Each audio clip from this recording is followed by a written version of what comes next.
Assalamualaikum anak-anak. Siapa nih di antara kalian yang udah gak sabar mau ujian sekolah tahun 2021? Apakah kamu termasuk anak yang sudah siap seperti teman kita? Atau kamu malah pusing dan bingung karena belum paham materinya? Nah, setelah menonton video ini, dijamin kamu bakal lebih percaya diri dan lebih siap menghadapi ujian sekolah. Tapi sebelumnya, ayo dukung channel ini dengan cara klik tombol subscribe dan nyalakan loncengnya. Ayo yang belum subscribe, subscribe sekarang juga ya. Kita hitung mundur.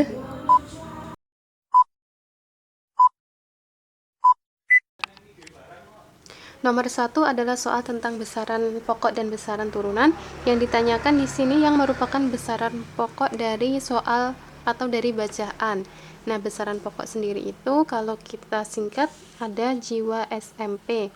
J-nya untuk jumlah zat, I-nya untuk intensitas cahaya, W-nya untuk waktu, A-nya untuk arus, S-nya untuk suhu, massa, M-nya untuk massa, dan P adalah panjang. Nah, di sini tinggal kita cari tahu kalau teman-teman ini belum hafal, yang satuannya itu tidak ada dua komponen. Ini M kuadrat, ini ada dua komponen karena ada kuadratnya, berarti bukan. Kemudian 2 km ini hanya satu komponen, berarti ini ya. Kemudian waktu tempuh sekitar 30 menit, ini hanya satu komponen ya. Kemudian ada kecepatan rata-rata 10 meter per menit. Meter per menit ini dua komponen, berarti ini tidak. Kemudian massanya 20 kg, ini hanya satu komponen, berarti ada di nomor 2, 3, dan 5. Jawabannya yang C. Jadi gitu teman-teman, kalau belum hafal, apabila ada satuannya, berarti untuk besaran yang pokok, teman-teman tinggal memilih yang satuannya itu tunggal atau tidak terdiri dari dua komponen. Nomor 2, langsung baca soalnya. Yang sesuai dengan sifat wujud zat padat, berarti yang kita pilih yang merupakan sifat zat padat. Yang pertama, partikel penyusunnya tidak dapat meninggalkan kelompoknya, ya. Kemudian partikel penyusunnya dapat bergerak bebas, salah, ini merupakan zat gas. Jarak antar partikel sangat rapat, betul. Kemudian volumenya dapat berubah, ini salah, volume berubah itu untuk zat cair dan gas, bentuknya tetap, ini ya jelas. Soal seperti ini teman-teman harus sudah benar semua karena ini soal yang sangat mudah. Kalau masih belum bisa memahami, silakan latihan soal bagaimana ciri atau sifat wujud zat cair, padat, dan gas sampai teman-teman benar-benar paham, karena ini sangat mudah. Jawabannya 1, 3, dan 5. Yang B. Balik lagi, soal nomor 3 adalah soal kalor dari grafik, dan kita disuruh mencari tahu besarnya kalor dari proses B, C, D. Nah, jadi teman-teman, di video tryout sebelumnya sudah dibahas kapan menggunakan rumus QMC delta L, kapan menggunakan rumus QML. Yang di sini ditanyakan proses B, C, D. Jadi proses B ke C ini adalah proses perubahan wujud dari es ke bentuk air atau proses mencair. Jadi kalor yang digunakan di sini rumusnya Q sama dengan ML, di mana L-nya itu merupakan kalor lebur es, L-nya lebur. Kalor lebur es yang ini yang digunakan. Kemudian dari proses C ke D, di sini bentuknya sudah sepenuhnya air, suhunya terjadi perubahan dari 0 derajat ke 100 derajat. Ini bentuknya air. Ketika ada perubahan wujud, ketika ada perubahan suhu, berarti menggunakan rumus QMC delta L. QMC delta T. Delta T itu adalah perubahan suhu. Nah, tinggal kita masukkan proses yang pertama. Q sama dengan ml, masanya 500 gram atau 0,5 kg dikalikan 336.000 joule. Kemudian yang proses C ke D, masanya setengah kilogram. Kemudian C ini adalah kalor jenis. Kalor jenis yang digunakan itu bukan kalor jenis es, tapi kalor jenis air. Kenapa? Karena di sini itu bentuknya sudah menjadi air. Ketika proses A ke B ini bentuknya masih es, berarti dia menggunakan kalor jenis es. Tapi yang di sini bentuknya itu sudah air, jadi menggunakan kalor jenis air. Perubahan suhunya nilainya 100 derajat. Nah, tinggal teman-teman hitung berapa nilai dari perhitungan itu. Jadi proses B, C, D itu adalah jumlahan dari dua perhitungan kalor yang dibutuhkan ini, ketika es melebur menjadi air dan ketika air naik suhunya dari 0 ke 100 derajat. Ini nilainya 210.000 dan yang ini nilainya 168.000. Berarti kalor yang dibutuhkan untuk proses dari B, C, D, di mana B ke C itu merupakan proses peleburan es menjadi air dan C ke D itu merupakan proses kenaikan suhu air. Kalau kita totalkan berarti nilainya 378.000 Joule. Jawabannya D. Untuk soal kalor ini teman-teman harus cermat. Proses mana yang disuruh menghitung? Jadi tidak semua proses dari A ke E dihitung, tapi dari soal yang diminta. Harus teliti memahami soalnya. Lanjut nomor 4. Yang ditanyakan adalah perubahan kimia. Perubahan kimia adalah perubahan yang tidak bisa kembali ke bentuk asalnya dan dia juga bisa melibatkan reaksi kimia. Yang pertama, roti membusuk. Ya, ini adalah reaksi kimia. Yang kedua, lilin meleleh. Ini jelas-jelas perubahan fisika. Pagar besi yang berkarat. Ini ada reaksi kimia juga.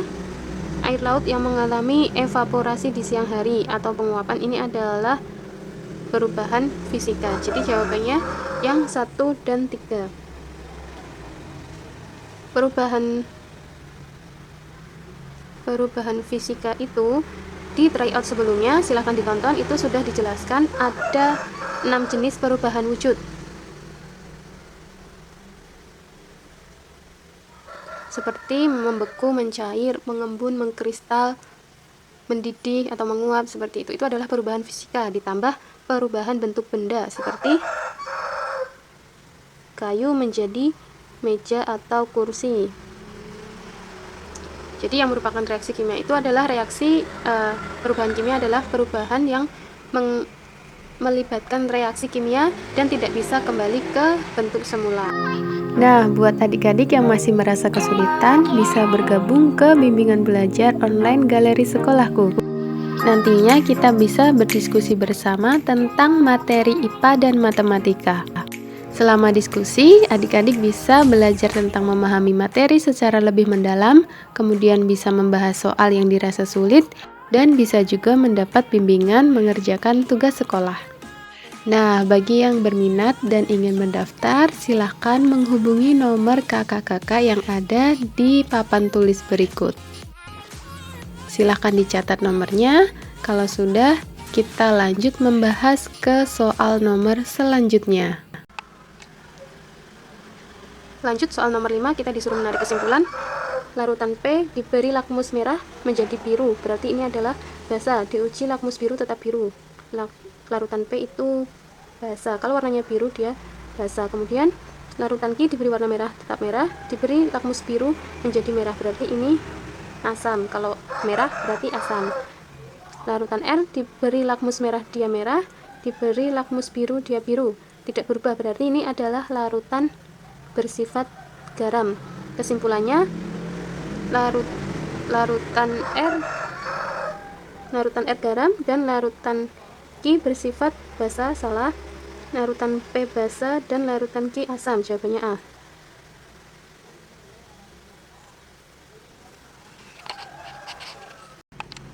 Nomor 6, pasangan gambar yang merupakan molekul senyawa.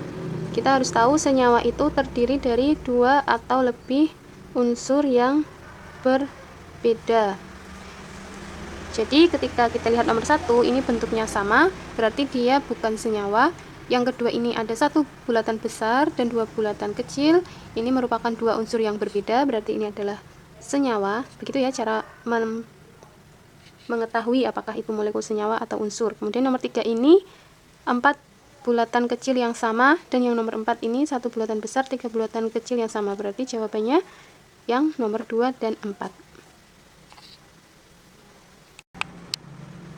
Lanjut ke soal nomor 7. Ini ada tabel yang menunjukkan waktu dan tabel yang menunjukkan jarak tempuh.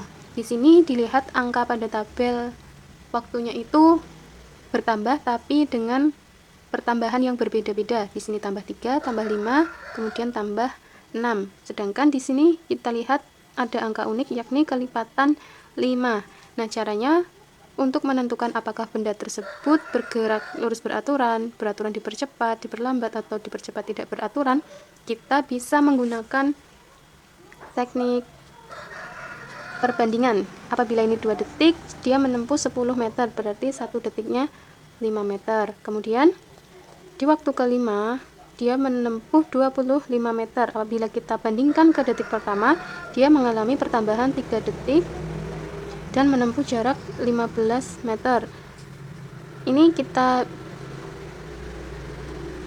kita bisa membuat perbandingan, 1 detiknya 5 meter juga. Kemudian yang ini 10 ke 2 berubah 8 dan 50 ke 10 berubah 40. Kita bisa menyimpulkan juga setiap detiknya menempuh jarak sejauh 5 meter. Kemudian yang terakhir 16 ke 2 itu tambah 14 dan 80 ke 10 itu tambah 70. Yang ini setiap detiknya kita juga bisa menyimpulkan bahwa dia menempuh jarak sejauh 5 meter. Nah, kita bisa lihat setiap detiknya menempuh jarak 5 meter, berarti tidak ada kecepatan yang berubah, sehingga pergerakan dari benda yang ditunjukkan oleh tabel itu merupakan gerak lurus beraturan. Jawabannya A. Gerak lurus beraturan, ciri-cirinya kecepatannya itu konstan. Di sini kecepatannya konstan karena jarak tempuhnya setiap detiknya 5 meter, berarti kecepatannya 5 meter per sekon. Kemudian tidak ada percepatan atau percepatannya 0. Kalau GLBB, gerak lurus berubah beraturan, dia kecepatannya berubah sesuai dengan percepatan yang konstan.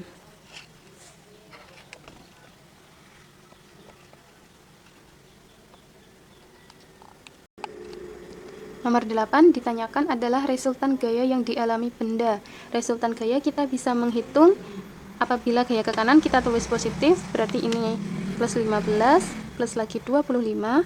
Yang ke kiri kita hitung negatif, minus 30. Berarti sisa 15 tambah 25 itu 40, dikurangi 30. Nilainya resultan dari ketiga gaya tersebut adalah 10 Newton. Lanjut soal nomor 9. Di sini ada soal tentang usaha. Usaha itu simbolnya W, persamaan atau rumusnya sama dengan jumlahan gaya dikalikan jarak atau perubahan bendanya. Di sini ada keadaan di mana Ari dan Bowo bersama-sama mendorong dan arahnya berlawanan sehingga benda atau mejanya bergerak 1 meter ke arah Ari. Kata kuncinya 1 meter ke arah Ari berarti gaya yang diberikan oleh Bowo lebih besar. Gaya yang diberikan oleh Bowo lebih besar daripada gaya yang diberikan oleh Ari. Logikanya, apabila ada meja seperti ini Bowo, ini Ari, mereka sama-sama memberikan gaya yang arahnya berlawanan, kemudian bendanya bergerak 1 meter ke arah Ari. Berarti gayanya Bowo tentu lebih besar daripada gayanya Ari. Kemudian kita masukkan ke persamaan. Usaha yang dihasilkan antara keduanya ada di sini 80 Joule. Jadi kita bisa tulis dari persamaan ini W-nya 80. 80 sama dengan sigma F kalikan S, perubahan jaraknya ada 1 meter. Berarti sigma F-nya 80 per 1 sama dengan 80 Newton.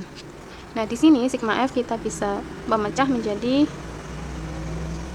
F karena F gaya Bowo lebih besar daripada gaya Ari, berarti kita tuliskan FB min FA. Sigma F-nya dari sini nilainya 80, FB-nya gaya Bowo-nya ini 190 Newton. Yang ditanyakan FA. Apabila kita pindah ke ruas kiri, ini min FA menjadi plus FA sama dengan 190 min 80 sama dengan 80 Newton. Jadi gaya yang diberikan oleh Ari nilainya adalah 80 Newton. Lanjut ke soal nomor 10. Bagian bumi yang tertutup oleh penumbra bulan mengalami gerhana. Jawabannya adalah gerhana matahari sebagian. Ketika bagian bumi tertutup oleh umbra itu baru gerhana matahari total. Dan ketika bulan berada di titik terjauh dari bumi sehingga hanya pinggiran matahari yang tertutup oleh bulan, maka itu akan terjadi gerhana matahari cincin. Nomor 11 di sini ada soal yang sangat sering keluar. Jadi teman-teman harusnya sudah bisa mengerjakan soal semacam ini karena di soal tryout sebelumnya sudah dibahas soal dengan keadaan seperti ini. Jadi kita yang pertama mencari tahu dulu berapa nilai K-nya. Rumusnya WLB sama dengan FLK. W dan F ini kita bisa menggantinya dengan K dan beban yang nilainya 300 Newton. Yang ditanyakan yang W-nya berarti W LB-nya 200 di sini, kemudian F-nya nilainya 300 dan LK-nya 40. Berarti nilai W-nya 300 kali 40 per 200. Kita bisa coret. Nilainya sama dengan 3 kali 2 6, sisa 01 60 cm 60 Newton, maaf. 60 Newton.